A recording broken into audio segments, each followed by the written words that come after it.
La musique incarne l'harmonie universelle et à ce titre, elle a un rôle politique à jouer dans l'ordre que je veux instaurer. Elle me sert, elle sert l'État.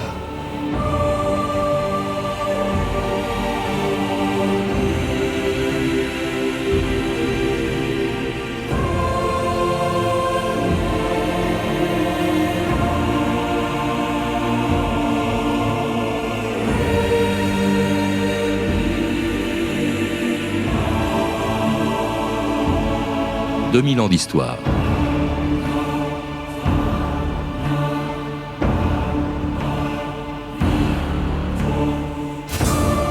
Parce qu'elle est le langage des passions, parce qu'au plus profond de nous-mêmes, elle sait réveiller les émotions les plus fortes, la musique n'est pas neutre. Louis XIV le savait bien, qui de tous les arts et de tous les artistes qu'il entretenait, fit de Lully et de sa musique les instruments privilégiés de son pouvoir et la vitrine de son règne. Le moyen le plus efficace en tout cas de distraire et de domestiquer une aristocratie turbulente qui dans sa prison dorée de Versailles assistait aux pièces de Molière, lisait La Fontaine, admirait les jardins de Lenôtre, les sculptures de Girardon, les peintures de Lebrun, mais aussi et surtout les ballets et les opéras de Jean-Baptiste Lully. Ce fils d'un charpentier florentin, venu naguère d'un pays dont les Français méprisaient alors la musique. L'Italie la plus crottée dicterait-elle ses façons à la cour de France? La danse est une affaire française, mon bon. Rien à voir avec l'opéra. Genre italien ridicule, fort peu apprécié des Français. Rien que du chanter, rendez-vous compte. Le roi danse, monsieur. Il ne chante pas. Votre bonheur d'avoir été remarqué par le roi vous fait perdre le sens. Cette faveur durera ce que durent les contes. Le crapaud redeviendra crapaud. D'ailleurs, l'Italien sent encore la vase. Dites à Lully que je désire lui parler.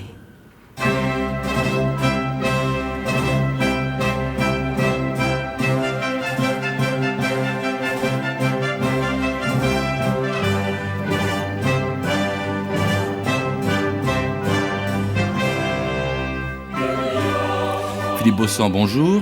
Bonjour.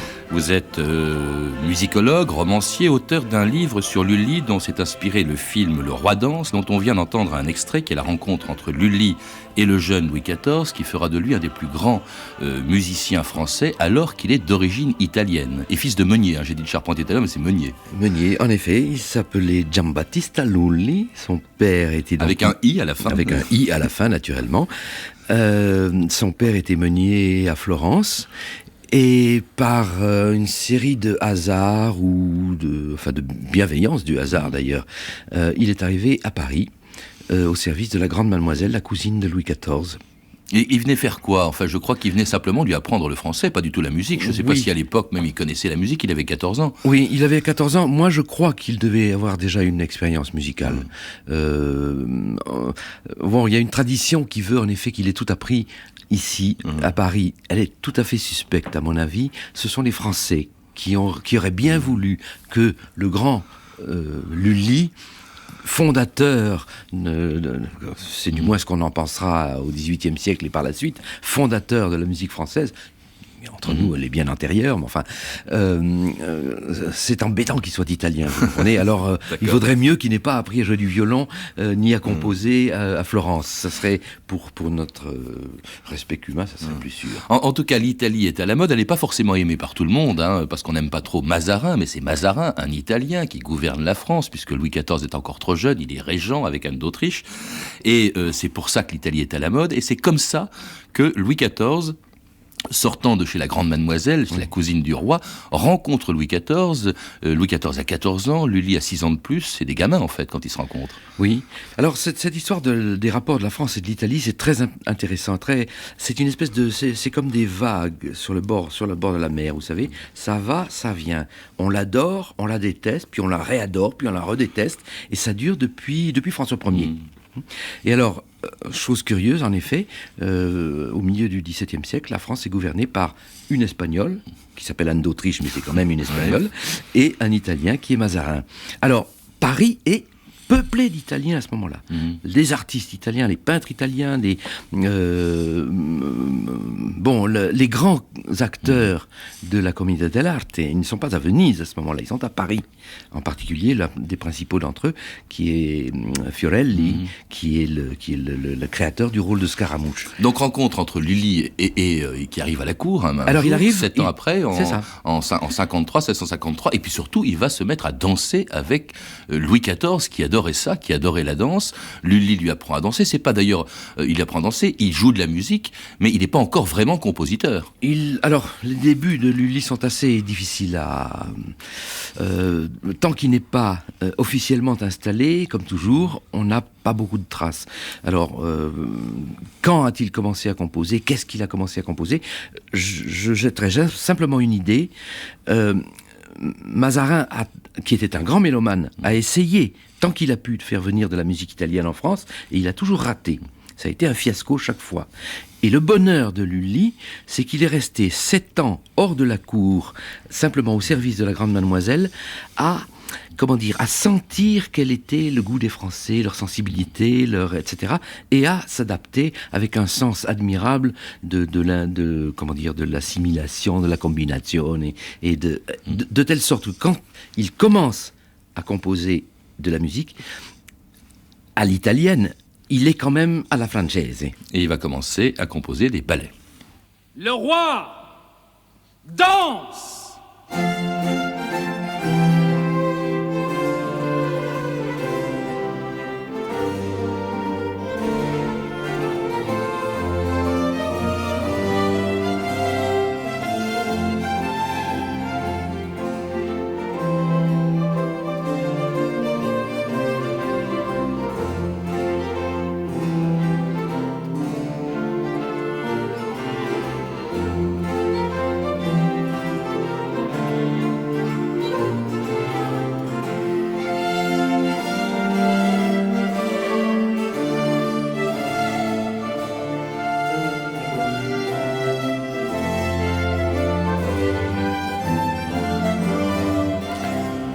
Alors c'était un extrait de la Chaconne d'Arlequin, le ballet du bourgeois gentilhomme, qui est écrit beaucoup plus tard par Lully. Le roi dansait et Lully écrivait pour que le roi danse. Ça, c'est une chose assez peu courante et qu'on imagine mal, Philippe Baussan. Effectivement, on n'a plus l'idée aujourd'hui de ce que pouvait être le ballet de cour à la fin du XVIe siècle ou durant tout le XVIIe siècle. C'est une chose... La danse, en général, c'est la grande folie des Français.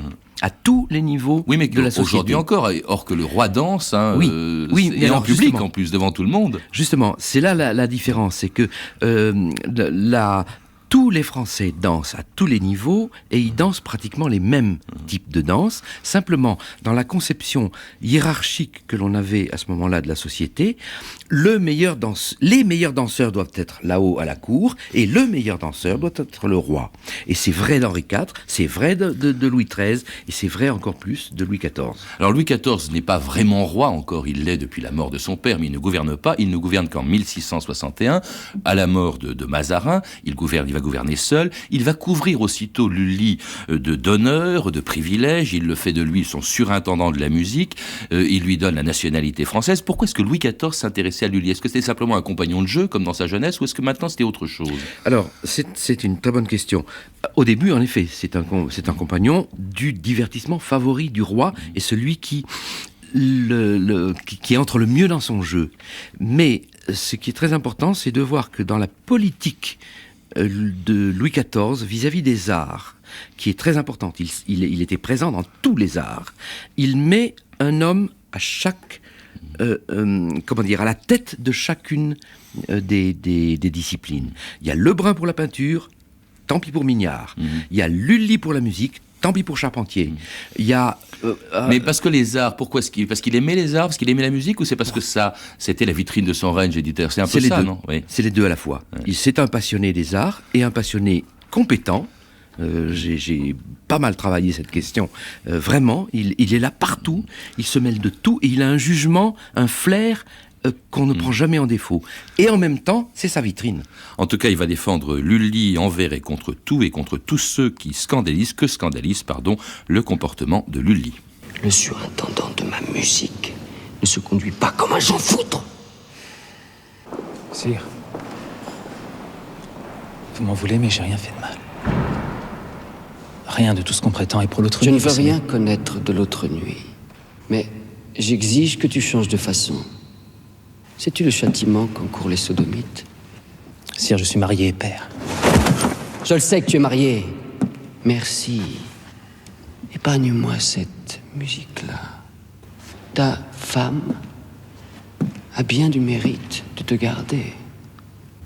Et moi aussi. Mesure ta chance à l'aune de ton talent. Lully était marié, on vient d'entendre dans cet extrait de film, et homosexuel malgré tout, ce qui scandalisait beaucoup la cour de l'époque, je crois, non? Il avait ce qu'on appelait à ce moment-là les mœurs italiennes, Oui. et en même temps, étant français, il a su qu'il fallait qu'il ait une place dans la société comme il faut, et il a épousé la fille d'un grand musicien français qui est Michel Lambert, et il a eu avec elle 6 enfants. Oui. Mais aussi, bon, c'est un homme, on en reparlera, mais très ambitieux. Enfin bref, il n'était pas tellement aimé à la cour. Et puis il a scandalisé un petit peu comme un autre Jean-Baptiste Poquelin, Molière, qui arrive à la cour lui aussi, et qui va s'acoquiner en quelque sorte avec Lully. Ils vont faire beaucoup de choses ensemble. Lully va écrire pour Molière, va se mettre au service en quelque sorte de Molière, lui qui est un surintendant de la musique du roi. Ils vont travailler ensemble sur ordre du roi. Attention, c'est le roi qui est responsable de leur collusion. Il leur a demandé de collaborer et le résultat, c'est la création d'un genre nouveau qui s'appelle la comédie-ballet. Nous en connaissons beaucoup, nous connaissons Bourgeois-Gentilhomme, Le Malade imaginaire, Georges Dandin, etc. Et nous oublions qu'il y a autant de musique et de danse dans ces œuvres-là que de comédie à proprement parler. Et attention, de la musique et de la danse qui ne sont pas vieillies du tout, qui fonctionnent encore à merveille aujourd'hui, qui ont une puissance comique égale à celle de Molière, et c'est bien dommage qu'on n'en tienne pas compte et qu'on nous monte des bourgeois gentilshommes sans musique ou avec une pseudo-musique qui n'a rien de lulliste. En tout cas, il va se séparer en 1671, il va se séparer de Molière d'une manière un peu fracassante. C'est l'époque aussi où Lully commence à s'intéresser à un autre genre musical venu d'Italie, et qui est l'opéra. Il existe déjà, mais pas en France. Où il va naître en France à ce moment-là, Philippe Beauchamp. L'opéra existe en Italie depuis très exactement l'année 1600. Donc les Français ont 70 ans de retard sur les Italiens. Et Mazarin a échoué chaque fois qu'il a voulu créer des œuvres, des opéras à Paris. On a quand même écrit à Paris, pour les Parisiens, l'un des plus grands opéras de tout le XVIIe siècle italien, qui est l'Orfeo de Luigi Rossi. Mais ça n'avait pas beaucoup de succès, tout ça, je crois, au début.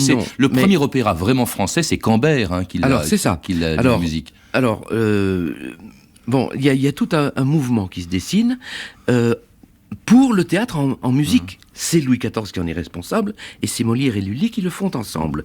À un moment donné, il se trouve qu'en 1670, Louis XIV, comme un véritable danseur professionnel, dit « Maintenant c'est fini, c'est trop dur pour moi, j'arrête, j'ai 32 ans, c'est fini, ma carrière est terminée. » Catastrophe pour Lully. Catastrophe. Qu'est-ce que je deviens, moi? Ma carrière est foutue. Alors, ils inventent, Molière et Lully inventent ensemble la tragédie-ballet. Ils n'en ont fait qu'une, c'est Psyché, qui a eu tellement de succès qu'elle a causé leur rupture. Parce que Lully, à ce moment-là, se dit « Je ne veux plus être le serviteur de la parole. » L'opéra t'intéresse maintenant? C'est nouveau.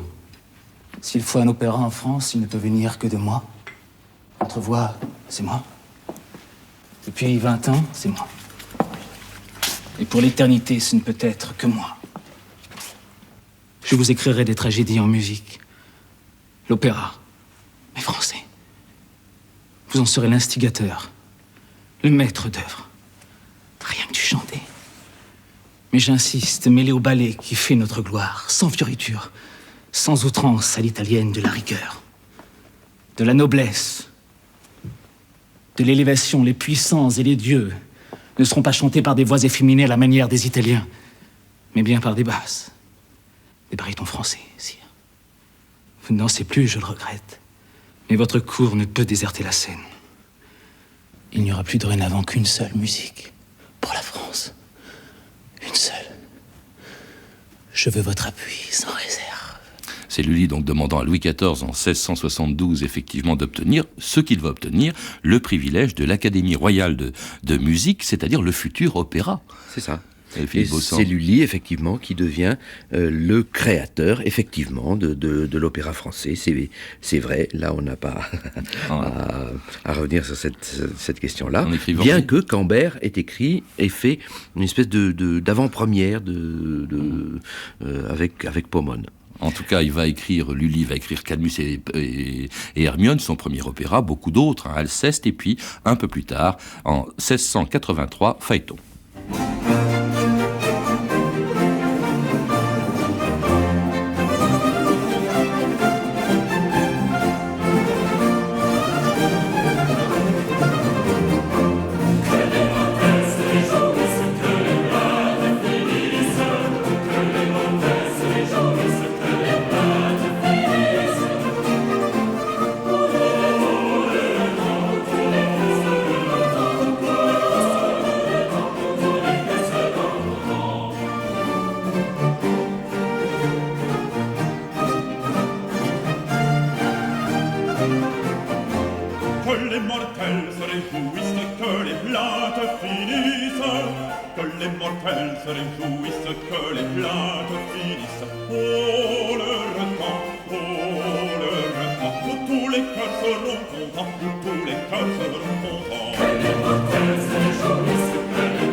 Vous êtes bien sur France Inter, 2000 ans d'histoire. Aujourd'hui, Lully. Et vous écoutiez bien Que les mortels se réjouissent, un extrait du Phaéton de Lully, composé en 1683. À l'époque, Philippe Beaussant, Lully est pratiquement tout seul. Il a éliminé tous ses rivaux. Il n'y a que lui, alors qu'il y a d'autres musiciens à l'époque. Il y a Charpentier, par exemple. Oui, mais alors, ce que je vous disais tout à l'heure, Louis XIV a une politique très très simple, très très stricte. Un responsable dans chaque discipline. La preuve d'ailleurs, c'est que lorsqu'en 1683 justement, il a fait le recrutement des maîtres de chapelle, Charpentier s'est présenté. Il est tombé malade, à mon avis c'est une maladie diplomatique, il savait qu'il ne serait pas pris. Mais Louis XIV lui donne une pension à ce moment-là, c'est visiblement un dédommagement pour ne pas avoir un poste que Lully occupe. En tout cas, il écarte tous ses rivaux potentiels, après avoir écarté Molière également, et on comprend la sévérité du jugement que ses contemporains ont porté sur Lully, la revue de texte Stéphanie Duncan. Oui, le privilège dont jouit Lully lui vaut beaucoup de jalousie et même de la haine. Un de ses pires ennemis, Henri Guichard, se moque de ses origines. Chacun sait, dit-il, de quelle trempe et de quelle farine est Jean-Baptiste. Le moulin des environs de Florence, dont son père était meunier, marque bien la bassesse de ses origines. On le calomnie bien sûr aussi pour son homosexualité, évoquant, je cite, ces débauches infâmes qui auraient dû chasser ce libertin de la cour. Alors même La Fontaine, l'auteur des fables, règle ses comptes avec Lully. C'est un paillard, dit-il, un matin qui tout dévore, happe tout, serre tout, il a triple gosier. Donnez-lui, fourrez-lui, le gloute demande encore, le roi même aurait peine à le rassasier. Seigneur, par vos bontés, délivrez-nous du Florentin. Et voilà comment Baudouron de Sénécé, un autre ennemi, décrit Lully physiquement. Un petit homme d'assez mauvaise mine et d'un extérieur fort négligé. Ses petits yeux, bordés de rouge, brillent en lui d'un feu sombre qui marque tout ensemble beaucoup d'esprit et beaucoup de malignité. Alors c'est le diable un peu qu'il nous montre là. Mais c'est vrai que Lully n'a rien d'un tendre quand un violoniste nous joue pas comme il veut. Alors, écrit son biographe, le cerf de la vieille ville, la patience échappa à Lully. Il tira une des plus grosses branches qu'il put arracher et lui en donna 5 ou 6 coups sur les oreilles. « Eh, morbleu coquin, lui dit-il, va-t'en avec ta broderie faire danser les servantes des cabarets. » Parfois, c'est même le violon qui lui casse sur la tête, mais Lully est bon prince. La répétition finie, raconte encore le cerf de la vieille ville, Lully appelait le violoniste, lui payait son violon au triple et le menait dîner avec lui. Le vin chassait les rancunes. Et le plus important, sa musique plaît. Madame de Sévigné, par exemple, parle à propos de l'opéra Alceste d'un prodige de beauté dont la symphonie surpasse tout ce qu'on n'a jamais ouï. Et en écoutant le Miserere de Lully, tous les yeux étaient pleins de larmes, dit-elle. Je ne crois point qu'il y ait d'autre musique dans le ciel. Et à ceux qui croient encore que cette musique est froide et élitiste, sachez qu'à l'époque, les airs de Lully sont des tubes. Les femmes et les jeunes gens savent les opéras par cœur, écrit Saint-Évremont. Il n'y a presque pas une maison où l'on en chante des scènes entières. On ne parle d'autre chose que de Cadmus, d'Alceste, de Thésée ou d'Attis. À la fin du règne de Louis XIV, Lully, c'est vrai, est un peu passé de mode. Par exemple, la princesse Palatine, la belle-sœur du roi, se plaint d'entendre les vieux opéras de Lully. Il m'arrive souvent de m'endormir en les écoutant, dit-elle. Et bien des années plus tard, la partition d'Armide de Lully continuera de bouleverser le compositeur Jean-Philippe Rameau. Quel goût, dit-il, quel génie, quel sentiment. Lully pensait en grand. Grand musicien, donc, y compris pour beaucoup de ses contemporains, Philippe Beauchamp, personnage pas du tout sympathique, à l'évidence. Ambitieux, opportuniste, courtisan, jusqu'à la bassesse, dit-on, c'était pas... Non, c'est vrai, pas très sympathique. Pas plus antipathique que d'autres non plus. Assez rigolard, assez rigolo. C'est assez étonnant. Quand il dînait avec Molière, lorsqu'ils étaient copains encore et qu'ils préparaient leur comédie, c'est Molière qui disait en levant son verre « Allez, Baptiste, fais-nous rire !» Dans la bouche de Molière, c'est quelque chose, de demander à Lully d'être plus drôle que lui, ce qu'il était tout à fait capable d'être. Mais à la fin de sa vie, quand même, il faisait plus rire grand monde. Je crois qu'on se détachait de lui. Même Louis XIV finissait par en avoir un peu assez de Lully. Et puis, il était un peu en disgrâce à la fin de sa vie. Oui. C'est pas sa musique, à mon avis, qui est en cause, parce que je crois que Louis XIV a continué à être fidèle à cette musique. C'est ça qu'il aimait, c'est ça qu'il voulait qu'on lui rejoue indéfiniment. En tout cas, il n'est plus voir il n'est pas venu voir Armide, qui était des opéras. Et alors, il n'était même pas venu à ce fameux Tédéum pour Louis XIV, comment dirais-je, Louis XIV était malade et brusquement, il a retrouvé la santé. Oui. Alors ça, c'est une affaire un peu controversée, cette histoire de Cannes. Je suis le premier, d'ailleurs, à avoir jeté le pavé dans la mare, parce que jusqu'à présent, tout le monde prenait ça comme parole d'évangile. Bon, je ne vois pas du tout Lully dirigeant en battant la mesure avec une canne. Mais à l'époque, vous dites dans votre livre que c'était des rouleaux de papier ou des petites baguettes. Oui. C'est ça, on a au contraire des quantités de documents. Ce qui n'empêche que la canne, à cette époque-là, était une marque d'honneur, n'est-ce pas ? On porte une canne dans certains cas, et Lully, dans son énervement, effectivement, de ne pas venir voir le roi, a pu se donner un sérieux coup de canne sur le pied, mais c'est pas en dirigeant, à mon avis. Mais écoutez, on termine malgré tout, malgré l'invraisemblance ou la possibilité que ce ne soit pas le cas, on termine sur ce qui est la première scène du très beau film de Gérard Corbiot, Le Roi danse, la mort de Lully, interprétant ce Tédéum, à cause duquel il aurait trouvé la mort à 55 ans, c'était le 8 janvier 1687. Nous allons commencer. Mais monsieur de Lully, sans le roi, vous n'y songez pas. Le roi ne viendra pas. Silence !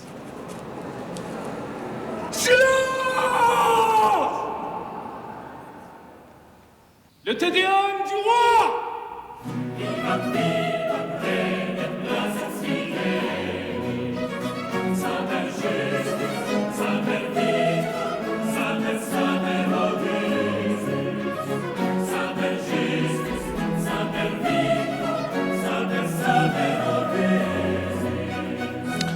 Je rappelle le titre des 2 livres de Philippe Beauchamp dont nous nous sommes inspirés pour cette émission, Lully ou le musicien du soleil et Le roi soleil se lève aussi, 2 livres donc publiés chez Gallimard et signés de Philippe Beauchamp qui était mon invité aujourd'hui. À lire également Le fracas du soleil ou Jean-Baptiste Lully, le musicien du roi de David Marc, publié chez Perrin. Vous avez pu entendre des extraits du film Le Roi danse de Gérard Corbiot avec Benoît Magimel dans le rôle de Louis XIV, Boris Terral dans le rôle de Lully et Tchéky Cario dans celui de Molière. Je vous rappelle que vous pouvez également nous faire part de vos commentaires et suggestions à l'adresse suivante 2000ans.histoire@radiofrance.com ou retrouver la bibliographie de l'émission en contactant le service des relations avec les auditeurs 08 36 68 10 33 2 francs 21 la minute. C'était 2000 ans d'histoire, à la technique Pierre Rayon et Étienne Michka, documentation Anne Weinfeld et Virginie Bloch-Lenné, revue de texte Stéphanie Duncan, une réalisation de Anne Kobilac. C'était une émission de Patrice Gélinet.